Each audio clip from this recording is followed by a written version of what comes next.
स्नान गराइसकेपछि हिजो रातिदेखि हाम्रो नाइकेले चाहिँ यहाँ हामोकी पूजा गर्न आउनुहुन्छ फुलचोकमा र आज हामीले चाहिँ नि यो जालोखेलबाट पाङ्ग्रा तानेर ल्याएर पाङ्ग्रा फिट गर्छौँ र आजको काममा चाहिँ पाङ्ग्राहरू फिट गर्ने अनि त्यसमाथि धमपासा राख्ने धमपासालाई चाहिँ लेभल ब्यालेन्स मिलाइसकेपछि त्यसपछि हामीले गलठा राख्छौँ गलठा राखेपछि त्यसमा मलासी राख्छौँ मलासी मलाठा प्रामो सबै राखिसकेपछि अनि ठुलो विमान खटको चाहिँ काम सुरु हुन्छ विमान खट भनेको चाहिँ नि यो मच्छरनाथ बस्ने राख्ने ठाउँको चाहिँ ठुलो खट हो भोलि आएर चाहिँ मच्छरनाथ विराजमान हुने ठाउँबाट माथिको फिख भन्ने चाहिँ दुईवटा खटहरू चाहिँ सँगै बस्छ त्यो राख्ने काम गर्नु त्यसमाथि चाहिँ हामीले अनि पछि चाहिँ अर्को थामहरू राखेर माथि जाने काम हुन्छ र चाहिँ फिखमा चाहिँ हामीले चाहिँ त्यहाँ विभिन्न किसिमको चाहिँ थामहरू हुन्छ त्यसमध्ये चाहिँ टुसी था भन्ने चाहिँ 4वटा टुसी था त्यो कुना कुनामा बस्छ त्यसको मेन चाहिँ के भने चाहिँ त्यसले चाहिँ हाम्रो चाहिँ रथलाई हल्दाखेरि पनि त्यो केही पनि नहुने त्यस्तो हिसाबले बनाइराखेको हुन्छ त्यसपछि चाहिँ सोराटी राख्ने काम हुन्छ सोराटी राखिसकेपछि त्यसमा चाहिँ सोराटी 4 ठाउँमा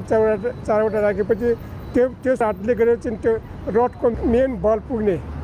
एकदम हाम्रो मेरुदण्ड जस्तै हुन्छ त्यो 4वटा राखेपछि त्यो चाहिँ रड बलियो हुन्छ त्यसपछि त्यसमा चाहिँ हामीले चाहिँ निनाचा भन्ने चाहिँ राखिन्छ निनाचा राखेपछि तेस्रो दिनको काम सकिन्छ त्यसपछि चाहिँ हामी चाहिँ यो दशमीको दिनमा आज चाहिँ फेरि चाहिँ यो धमपासा राखेपछि यो पाङ्ग्राहरू निकालिदिन्छ अहिले राखेको चाहिँ पाङ्ग्रा निकालिदिन्छ है अनि दशमीको दिनमा चाहिँ त्यो पाङ्ग्रा फेरि राख्ने पाङ्ग्रा राख्ने र चाहिँ अनि 4वटा तल्लाहरू खटहरू 4वटा खटहरू त्यो दिनमा चाहिँ राखेर त्यो दिनमा चाहिँ हामीले चाहिँ यो याका ख समेत याका ख राखेर चाहिँ मच्छरनाथलाई विराजमान गर्ने दिनमा रथमा राख्ने दिनमा चाहिँ हामी चाहिँ फेरि काम गर्न आउँछौँ किन हामीले चाहिँ त्यो मेन यो 12 लुसा भन्छ लुसाहरू राख्ने लुसा सबै राखेपछि अनि ठाउँमा राखेपछि हाम्रो काम चाहिँ त्यो दिन सकिन्छ त्यसपछि चाहिँ अनि मुकुट भयो दायाँ बायाँ चाहिँ कर्कट नागको चाहिँ त्यो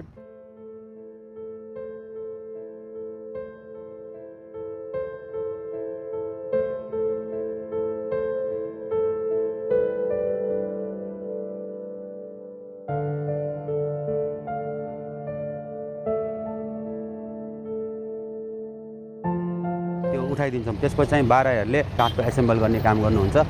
त्यसपछि गएर हामीले चाहिँ उहाँहरूले छोडिसकेपछि हामीले चाहिँ आशिकल बाँध्छौँ फर्स्टमा आशिकल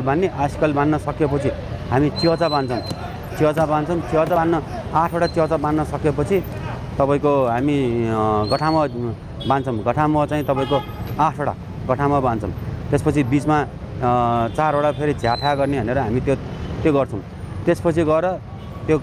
तलको पाङ्ग्राको बेसको सेक्सन सकेपछि त्यसपछि हामी खटमा चढ्छौँ खटमा चढिसकेपछि हामी चाहिँ तपाईँको फर्स्टमा चाहिँ हामीले चाहिँ तपाईँको झ्याठा गर्ने भनेर 8वटा स्टेप चाहिँ त्यो झ्याठा गर्छौँ त्यो झ्याठा गरिसकेपछि चाहिँ हामीले फेरि अहिले यो 12हरूले याक खसम्म चाहिँ उहाँहरूले राख्छ याक खबाट चाहिँ माथि फेरि हामीले यो चौज्याउ भन्ने हाम्रो छ चौज्याउ भन्ने चाहिँ हामीले फेरि एक तल्ला हामीले थप्छौँ त्यो थपेपछि तपाईँको गलसी राख्छौँ त्यसपछि हामी फेरि तपाईँको खिचकला भनेर हामीले बेडको चाहिँ माथि खिचकला बनाउँछौँ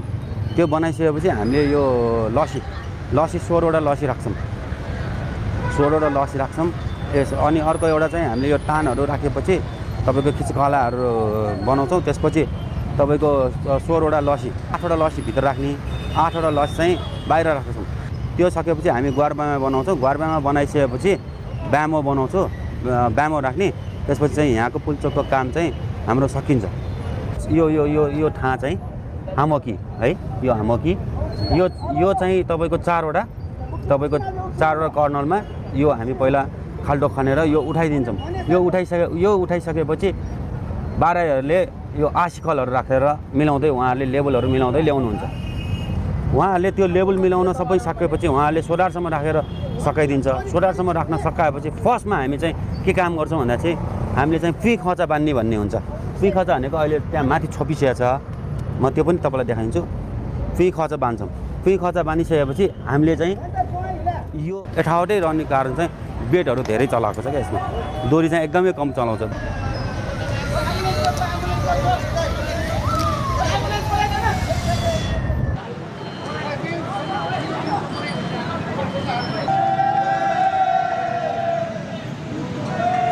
सक्नु लाग्यो। गाडीमा सकेपछि चाहिँ हामी चाहिँ